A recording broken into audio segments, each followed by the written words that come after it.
అందరికీ నమస్కారం. హర హర మహాదేవ శంభో శంకర. ఈరోజు మనం తులారాశి వారి యొక్క జాతక ఫలితాల గురించి తెలుసుకోబోతున్నాం. తులారాశి వారికి మే మాసంలో అంటే 4, 5, 6, 7వ తేదీలలో మీ జీవితంలో వచ్చినటువంటి మార్పులు, అలాగే మీరు వినబోతున్న శుభవార్తలు, మీరు చేసుకోవలసినటువంటి చిన్న చిన్న మార్పులు అనేవి ఈ వీడియోలో వివరంగా తెలుసుకుందాం. కాబట్టి ఎక్కడా వీడియోని స్కిప్ చేయకుండా పూర్తిగా వినండి. అప్పుడే నేను మీకు ఏం చెప్తున్నానో అనేది పూర్తిగా అర్థమవుతుంది. ఈ రాశివారు వ్యక్తిగతంగా చాలా మంచివారు. అంతేకాకుండా చూడటానికి చాలా నిర్మలమైనటువంటి ప్రకాశవంతమైనటువంటి రూపురేఖలతో ఉంటారు. చాలా తెలివిగా కనిపిస్తారు. అలాగే ఎదుటివారు వీరితో పదే పదే మాట్లాడటానికి ప్రయత్నం చేస్తారు. ఎందుకంటే వీరికి ఉన్నటువంటి గొప్ప వాగ్ధాటి అలా ఉంటుంది. వాక్చాతుర్యం చాలా అద్భుతంగా ఉంటుంది. అలాగే ఎదుటి వారికి ఏదైనా సలహా ఇచ్చినా కూడా ఆ సలహా అనేది ఎదుటి వ్యక్తులకు చాలా ఉపయోగపడుతుంది. కాబట్టి కొంతమంది వ్యక్తులు వీరితో మాట్లాడాలి అనే ప్రయత్నాలు చాలా రకాలుగా చేస్తూనే ఉంటారు. వీరితో స్నేహం ఏర్పరచుకోవటానికి కావచ్చు, లేదంటే వీరితో పదే పదే మాట్లాడాలి అనే ప్రయత్నం కానీ ఇటువంటివి చేస్తూనే ఉంటారు. అలాగే వీరేంటంటే ఎవరికీ చెక్కరు దొరకరు. అంతేకాకుండా ఎదుటివారి మాట వింటున్నట్లుగా పైకి కనిపిస్తారు, కానీ ఎదుటివారు చెప్పింది చేసినట్లుగా అనిపిస్తుంది. కానీ వీరు స్వతహాగా ఎవరి మాట వినరు. ఎవరు చెప్పిన మాటను వినకుండా వీరికి వీరే ఓన్గా డెసిషన్స్ తీసుకుంటారు. వీరికి ఏదైతే మనసులో అనిపిస్తుందో అదే చేస్తారు. ఆ పనులే వీరి జీవితంలో సక్సెస్ అవుతూనే ఉంటాయి అని చెప్పుకోవచ్చు. ఎదుటివారి మాటలు అస్సలు వినరు. ఎదుటివారంటే విలువ లేదా, గౌరవం లేదా అని ఇక్కడ అర్థం కాదు. ఇలా అనుకుంటే నిజంగా మనం పొరపాటు చేసినట్లే. ఎవరి మాట వినాలో వారికి బాగా తెలుసు. ఎవరి మాట విని నడుచుకోవాలి అనేది కూడా వీరికి బాగా తెలుసు.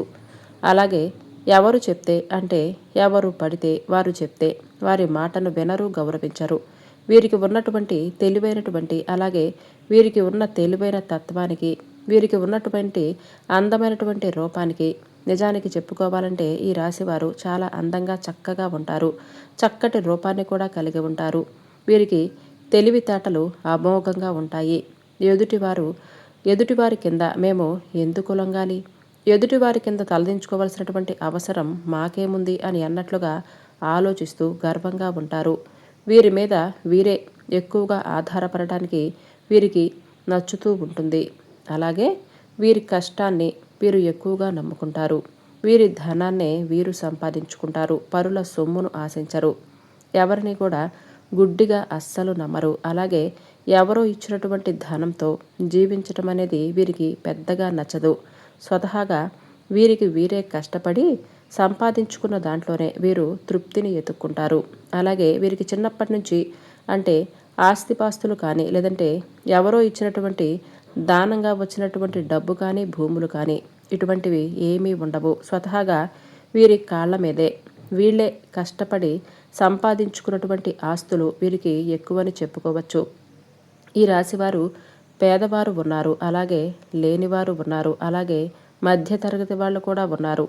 వీరికి ఎన్ని కష్టాలు వచ్చినా సరే వీరు అలాగే ప్రవర్తిస్తారు. వీరిలో ధనవంతులు కూడా ఉండవచ్చు, అంటే చేతి నిండా డబ్బు కూడా ఉంటుంది. కానీ మధ్యతరగతి వారు, అలాగే లేనివారు కూడా ఉంటారు కదా. అటువంటి వారికి కూడా అవసరానికి సరిపడా చేతికి ధనం అనేది అందుతూనే ఉంటుంది. అంటే వీరికి ఒక రకంగా చెప్పాలంటే ఇది ఒక అదృష్టమనే చెప్పుకోవచ్చు. ఎందుకంటే అవసరానికి కావాలనుకున్నప్పుడే మన దగ్గర కొంతమంది వ్యక్తుల దగ్గర గమనించినట్లయితే వారికి అవసరం అప్పుడు అసలు డబ్బు అనేది చేతిలో ఉండదనే చెప్పుకోవచ్చు. అలా లేనప్పుడు అంటే ఏ అవసరం లేనప్పుడు ధనం అనేది ఉంటుంది. కానీ వీరికి అలా కాదు, అంతా ఆపోజిట్గా ఉంటుంది. చేతి నిండా కూడా ధనం అనేది ఎప్పుడూ అవసరానికి సర్దుబాటు చేసే విధంగా వీరికి చేతిలో డబ్బు ఎప్పుడూ ఉంటుంది. అది ఉన్నవాళ్ళైనా సరే, లేని వాళ్ళైనా సరే, మధ్యతరగతి వాళ్ళైనా సరే, ఇలా వీరికి అదృష్టం అనేది ఎప్పుడూ కూడా వెన్నంటే నడిపిస్తూ ఉంటుంది. అది కూడా వీరికి ఉన్నటువంటి మంచితనం వలన ఆ భగవంతుడు వీరికి ఇచ్చినటువంటి గొప్ప అవకాశంగా భావించవచ్చు. అలాగే వీరికి ఎంతో ప్రేమను కలిగి ఉంటారు. ఎప్పటి నుంచో పరిచయం ఉన్నటువంటి వ్యక్తులు, లేదంటే అప్పుడే పరిచయమైన వ్యక్తులకు కానీ వీరు ఇట్టే లొంగిపోతూ ఉంటారు. అయితే ఈ విషయంలో కొంచెం జాగ్రత్త వహించాలి. ఎందుకంటే ఎవరిని పడితే వారిని నమ్మేయటం వలన మీ మంచితనానికి మీరు అందరూ కూడా మాలాగే ఉంటారు కదా, మాలాగే ఆలోచిస్తారు. ప్రతి ఒక్కరూ కూడా సాటి మనిషే కదా, మనం కూడా అలాంటి వాళ్ళమే కదా, మరి వాడికి ఏం కష్టం వచ్చిందో ఏంటో అని వెనక ముందు ఆలోచించకుండా మీ దగ్గర ఉన్నా లేకపోయినా వెంటనే సహాయాన్ని మీరు అందజేస్తూ ఉంటారు. అప్పుడు మీ దగ్గర డబ్బున్నా లేకపోయినా అప్పులు తీసుకొని మరి ఎదుటి వ్యక్తులకు సహాయం చేయటం, ఆ తర్వాత వాళ్ళు వాళ్ళ వ్యక్తిత్వం ఏమిటి అని తెలుసుకున్న తర్వాత మీరేమీ చెయ్యలేనటువంటి పరిస్థితిని ఎదుర్కొంటూ ఉంటారు. ఇటువంటి సమస్యలను కూడా చాలా రకాలుగా మీరు ఫేస్ చేస్తూనే వచ్చారు. అయినప్పటికీ కూడా మీలో మార్పు అనేది రావటం లేదు. కాబట్టి ఆ వ్యక్తుల యొక్క స్వభావం, మనం ఎవరికి సహాయం చేస్తున్నాం, మనం చేస్తున్నటువంటి సహాయం నిజంగా వారికి ఉపయోగపడుతుందా, లేదంటే అవసరానికి ఏదైనా మనల్ని వాడుకుంటున్నారా, ఇటువంటి విషయాలను మీరు కొంత అబ్జర్వ్ చేసుకుంటూ ఉండాలి. అయితే మీకు అన్ని రకాలుగా కూడా అడ్డుపడుతూ ఉంది ఏమిటంటే మీ ముఖమాటమే. అంటే మీకు ముఖమాటం ఎక్కువగా ఉంటుంది. అన్ని రకాలుగా కూడా మీరు ఎదుటి వ్యక్తుల దగ్గర ఏదైనా చెప్పాలి అని అనుకుంటే మొహమాట పడిపోతూ ఉంటారు. వాళ్ళు ఏమనుకుంటారో, ఏమైనా బాధపడతారేమో మన ఏదైనా అంటే, మరలా తిరిగి మనతో మాట్లాడరేమో, ఇటువంటి రకరకాల ఆలోచనలన్నీ కూడా మీ మెదల్లోకి వస్తూనే ఉంటాయి. అయితే మొహమాట పడవలసినటువంటి అవసరం ఇక్కడ ఏమీ లేదు. మీ దగ్గర ఉన్నప్పుడు ఉందని చెప్పుకోవటం, లేదంటే లేదని చెప్పుకోవటం. అయినా మన సొమ్మును ఎవరికో ఒకళ్ళకి ఇచ్చేటప్పుడు మనమెందుకు మొహమాట పడాలి? వాళ్ళు ఎలాంటి వ్యక్తులో తెలియకుండా, అలాగే వాళ్ళు అసలు నిజంగా మన దగ్గర సహాయం కోరటానికే వచ్చారా, లేదంటే మనల్ని అవసరానికి వాడుకుంటున్నారా అనే విషయాలను మనం తెలుసుకోకుండా మొహమాటానికి పోయి మన దగ్గర ఉన్నదంతా కూడా వదులుకొని ఆ తర్వాత ఎప్పుడో అంతా అయిపోయిన తర్వాత బాధపడే కంటే ముందు మన దగ్గర ఉందా లేదా అని చూసుకొని జాగ్రత్త పడాలి. ఆ తర్వాత వాళ్ళకి ఏదైనా అవసరం అని అనుకుంటే మన దగ్గర ఉన్న దాంట్లో 1% సహాయం చేయవచ్చు. అంతేకాని మన దగ్గర ఉన్నదంతా కూడా సహాయం చేసేసి మనం మంచి వ్యక్తులుగా ఈ సమాజంలో అంటే పేరు పొందాలి అనే ఉద్దేశం మీకు లేదు. ఓపెన్ హార్ట్గా ఉంటారు. మీ దగ్గర ఉన్న దాంట్లోనే మీరు సహాయం చేస్తూనే ఉంటారు. కాకపోతే మీకు కూడా సరిపడా మీ కుటుంబ సభ్యులు, అలాగే మీ ఇంట్లో చిన్నపిల్లలు కావచ్చు, లేదంటే పెద్దవాళ్ళు కూడా కావచ్చు, మీ మీద ఆధారపడిన వ్యక్తులు కూడా ఉండవచ్చు. కాబట్టి వారి అవసరాన్ని కూడా ఒకసారి దృష్టిలో ఉంచుకొని మీ మొహమాటం ఏదైతే ఉందో ఆ మొహమాటాన్ని పక్కన పెట్టేసి మీరు ఖచ్చితంగా మాట్లాడటం అనేది చెయ్యాలనే చెప్పుకోవచ్చు. ఇటువంటి విషయాలలో చాలా కేర్గా ఉండాలి. మిమ్మల్ని మీరు కాపాడుకోవాలి. కేవలం మిమ్మల్ని మీరే కాపాడుకోవటం కాకుండా మీ యొక్క కుటుంబాన్ని కూడా సేఫ్గా ఉంచినటువంటి వారవుతారు. ఈ విషయంలో కొంచెం జాగ్రత్తగా ఉండండి. అలాగే కుటుంబం అంటే మీరు ప్రాణం ఇస్తారు. మీ యొక్క పార్ట్నర్స్ లేదంటే మీ సంతానం కానీ మీరు నిజంగా చాలా ఎక్కువగా ఇష్టంగా చూసుకుంటారు. మరి ఈ ప్రపంచం మొత్తం ఒక ఎత్తు అయితే మీ జీవితం అనేది మరొక ఎత్తు. ముఖ్యంగా మీరు చేసేటటువంటి పనితీరు అనేది ఏ విధంగా ఉంటుందంటే ఒక్క పనితే మీరు సరిపెట్టుకోరు. మీకు ధనం మీద చాలా ఎక్కువగా ఆశ అనేది ఉంటుంది. అయితే ధనం మీద వ్యామోహం ఉంటే తప్పు కాదు.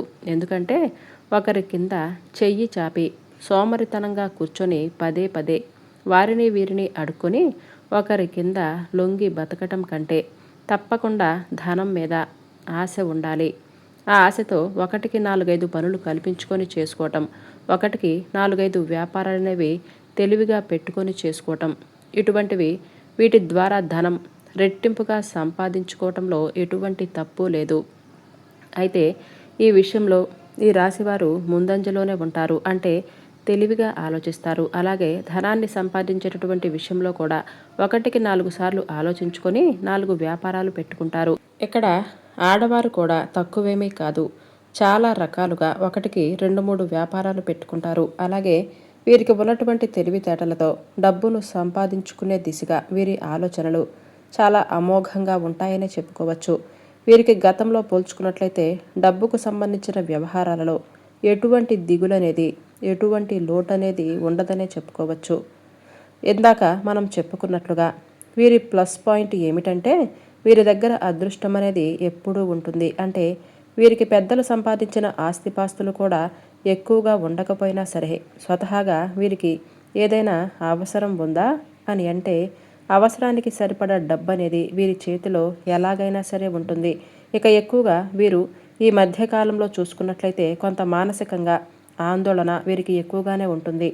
అన్నీ ఉన్నా కూడా మనసు ఎప్పుడు ఆందోళనకరంగా రకరకాల ఆలోచనలు చేస్తూ ఉండటం వలన వారికి ఈ విధంగా అవుతుంది. వీరికి ఇలా అవుతుంది అని మనసు భారంగా ఉంచుకోవటం ఇటువంటివన్నీ చేస్తూ ఉంటారు. అలాగే ఎక్కువగా మానసిక ఒత్తిడికి గురి కావటం వలన మీలో తెలియనటువంటి అనారోగ్య సమస్యలు కూడా వస్తాయి. కాబట్టి ప్రజెంట్ ఈ రోజుల్లో ఎప్పుడు ఎవరికి ఏమవుతుందో తెలియనటువంటి రోజులు. మీ మనసును ప్రశాంతంగా ఉంచుకోవటానికి ప్రయత్నమైతే చేయండి. ఇది చాలా కష్టమైన పనే, కానీ మీరు చేసేటటువంటి కొన్ని ముఖ్యమైన పనుల వలన మనసు అనేది ప్రశాంతంగా ఉంచుకోవచ్చు. అంటే పిల్లలతో సంతోషంగా గడపటం, అలాగే ఇంట్లో చక్కగా ప్రశాంతంగా వాతావరణం అనేది మనకు మనమే క్రియేట్ చేసుకోవటం, అలాగే తులసి మాతకు పూజ చేసుకోవటం, ఇంట్లో దీపారాధన చేసుకోవటం, ఇష్టమైనటువంటి బుక్స్ చదువుకోవటం, అలాగే ఇష్టమైనటువంటి మ్యూజిక్ వింటూ ఉండటం, ఇటువంటివి చేయటం వలన, లేదంటే భక్తి గీతాలను ఆలకిస్తూ ఉండటం, ఇలాంటివి చేయటం వలన మానసికమైనటువంటి ఒత్తిడి తగ్గిపోతుంది. అలాగే మీకు అనారోగ్య సమస్యలు కూడా ఉంటాయి. అలసట వలన పని మీద కొంచెం శ్రద్ధ తగ్గినట్లుగా మీకు కొంత నీరసంగా ఉండటం, ఇటువంటివన్నీ కూడా ఉంటాయి. ఇటువంటివి మీరు చేసుకోవటం వలన మీ మనసు అనేది చాలా దృఢంగా నిశ్చయంగా ఉంటుంది. ప్రతిరోజు కూడా మీకు దగ్గరలో ఉన్నటువంటి ఏ దేవాలయమైనా పర్వాలేదు, ఆ దేవాలయానికి వెళ్ళి చక్కగా ఉన్నటువంటి ఆ స్వామివారిని సందర్శించుకోవటం మనసుకు ప్రశాంతంగా ఉంటుంది. మనమెంత బిజీగా ఉన్నా సరే ఇలా ప్రతిరోజు చేయటం వలన మనకు మనసు అనేది ప్రశాంతంగా ఉంటుంది.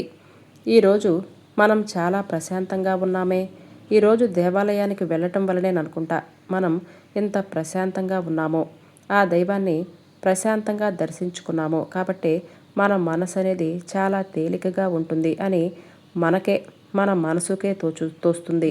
అలాగే రకరకాల ఆలోచనలు చేయకుండా మనసు అనేది చాలా సేఫ్గా ఉంటుంది. ఈ విధంగా ఉండటం వలన మానసికపరమైనటువంటి ఒత్తిళ్లను కూడా ఒకదాని తర్వాత ఒకటి తొలగిపోతాయని చెప్పుకోవచ్చు. మనం చేసుకోవలసినటువంటి పరిహారాలు ఏవి పెద్దవి కాదు. మనకు మనమే ఇంప్రూవ్ అవ్వటం, అలాగే మన లైఫ్ స్టైల్ని మనం మార్చుకోవటం, ఇటువంటివి చేయటం వలన మనకు మనమే చాలా ప్రశాంతమైనటువంటి జీవితాన్ని కొనసాగించటం అనేది చాలా తేలికనే చెప్పుకోవచ్చు. అయితే ముఖ్యంగా చెప్పుకోవాల్సిన విషయం ఏమిటంటే ఈ 4 రోజుల్లో కొన్ని విషయాలలో మీకు తిరుగులేనటువంటి రాజయోగం కలగబోతుంది. ముఖ్యంగా డబ్బు పరంగా మీకు ఉన్నటువంటి సమస్యలు తొలగిపోతాయి. అలాగే నష్టం జరగాల్సి ఉన్న దగ్గర కూడా మీకు లాభం అనేది ఎక్కువగా వచ్చే అవకాశాలు కనిపిస్తున్నాయి.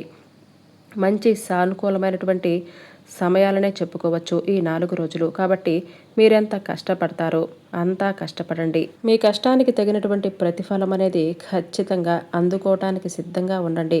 ఇక కుటుంబ విషయానికి వస్తే కుటుంబ విషయం కూడా లైఫ్ పార్ట్నర్ భార్యాభర్తల మధ్య అనుకూలత మరింత ఎక్కువగా ఉండబోతుంది. మంచి అండర్స్టాండింగ్స్ ఉంటాయి. సంతాన పరంగా కూడా చాలా అనుకూలమైన రోజులనే చెప్పుకోవచ్చు. అలాగే ప్రేమికుల పరంగా కూడా ఎవరైతే ఈ రాశి యొక్క ప్రేమికుల పరంగా చూసుకున్నట్లయితే ప్రేమికుల పరంగా కూడా గతంలో ఎదురయ్యే కొన్ని చికాకులు, గొడవలు, ఇబ్బందులు, ఇటువంటివి ఒకరికొకరు అర్థం చేసుకోకుండా దూరమైన క్షణాలు, విడిపోయేంత వరకు వచ్చినటువంటి రోజులు ఇవన్నీ కూడా ముగిసిపోబోతున్నాయి. చాలా అన్యోన్యంగా ఒకరినొకరు అర్థం చేసుకోబోతున్నారు. ఓవరాల్గా చూసుకుంటే రియల్ ఎస్టేట్ వారికి, రాజకీయ నాయకులకు కానీ, సినీ రంగ ప్రవేశం ఉన్నటువంటి వారికి కానీ ప్రతి ఒక్కరికి చాలా అనుకూలంగా ఉండబోతుంది. ఇక విద్యార్థుల విషయానికి వస్తే విద్యార్థుల పరంగా కూడా వీరికి చాలా అనుకూలమైన రోజులనే చెప్పుకోవచ్చు. ప్రతి అమావాస్యకి మీరు ఇంటికి బూడిద గుమ్మడికాయతో దిష్టి తీసుకుంటూ ఉండాలి. అంతేకాకుండా ప్రతి ఆదివారం ఎర్రటి నీటితో, అంటే నెలకి ఒక్కసారైనా సరే ఎర్ర నీళ్ళతో దిష్టి తీసేసుకుంటూ ఇటువంటివి చేయటం వలన ముఖ్యంగా గృహ నిర్మాణం చేపట్టాలి అని అనుకునేవాళ్ళు అనుకూలమైనటువంటి సమయం అనే చెప్పుకోవచ్చు. ఖచ్చితంగా గృహ నిర్మాణ కార్యక్రమాలు అనేవి మీరు చేపట్టబోతున్నారు. అలాగే భూములను కొనుగోలు చేయబోతున్నారు. గృహం అనేది సంపూర్ణంగా పూర్తయ్యేటటువంటి అవకాశాలు కూడా కనిపిస్తున్నాయి. అలాగే ఆర్ అనే వ్యక్తి ఎవరైతే మీ జీవితంలోకి కొత్తగా ప్రవేశించాలి అని అనుకుంటున్నారో ఆ ఆర్ అనే వ్యక్తితో మీ జీవితంలో అనేక మార్పులను తీసుకురాబోతున్నారు. వారితో ఏర్పడే పరిచయం మీకు చాలా సానుకూలమైనటువంటి పరిచయంగా చెప్పుకోవచ్చు. వారి వలన మీరు మరింత ఎక్కువగా వారితో బంధాన్ని పెంచుకోబోతున్నారు. అటు ప్రేమ, లేదంటే స్నేహపరమైనటువంటిది, లేదంటే శ్రేయోభిలాషిగా ఏదైనా మీ జీవితంలో గుర్తుండిపోయేలా ఆ మనిషి అంటే ఆర్ అనే పేరుతో ఉన్నటువంటి వ్యక్తి మీ జీవితంలోనికి ప్రవేశించబోతున్నాడని చెప్పుకోవచ్చు. ఈ 4 రోజుల్లో మీకు ఎటువంటి ఇబ్బందులైతే కలగవు. కొన్ని చిన్న చిన్న ప్రయాణాలు తగిలే అవకాశాలైతే ఉన్నాయి. అయితే ప్రయాణాలు చేసేటప్పుడు కొంత జాగ్రత్తగా ఉండండి. గతంలో కొన్ని ఇబ్బందులైతే మీకు కలిగాయి కాబట్టి మీరు ప్రయాణం వలన ఎక్కడైనా కానీ జర్నీ చేసేటప్పుడు బైక్ మీద వెళ్ళేవాళ్ళు ఖచ్చితంగా కొన్ని జాగ్రత్తలు తీసుకోవటం, అలాగే కార్లు నడిపే వాళ్ళైతే కొంత సీటు బెల్ట్ను ఇటువంటివి ధరించటం, రోడ్లు దాటేటప్పుడు అటు ఇటు చూసుకొని నిదానంగా జాగ్రత్త పడుతూ వెళ్ళటం, ఇటువంటివి చేయటం వలన మనకు ఎదురయ్యే ప్రమాదాలను మనం కొంతవరకు నివారించుకున్న వారమవుతాం. ఇలా పని వలనైతే ఒత్తిడి లేదు, కానీ అలాగే మానసిక పరమైనటువంటి ఒత్తిడి, టెన్షన్ లేకుండా మీరు ఏం చేయాలనేది కూడా చెప్తాను. మనం చేసే పనులలో మార్పు వస్తే మన లైఫ్ టైం అనేది పూర్తిగా మారిపోతుంది. టైంకి తినటం, టైంకి పడుకోవటం, కాస్త నవ్వుకునేటటువంటి మూవీస్ కానీ, సన్నివేశాలు కానీ, ఎవరితోనైనా కామెడీగా కాసేపు మాట్లాడటం, ఇటువంటివన్నీ కూడా చేయటం వలన మనకు మనమే మన బాడీకి స్ట్రెస్ నుంచి రిలీఫ్ చేసిన వాళ్ళం అవుతాము. ఓవరాల్గా చూసుకున్నట్లయితే ఈ విధంగా మీరు చేసి చూడండి. చాలా హ్యాపీగా మీకు తెలియకుండానే రోజులు గడిచిపోతాయనే చెప్పుకోవచ్చు.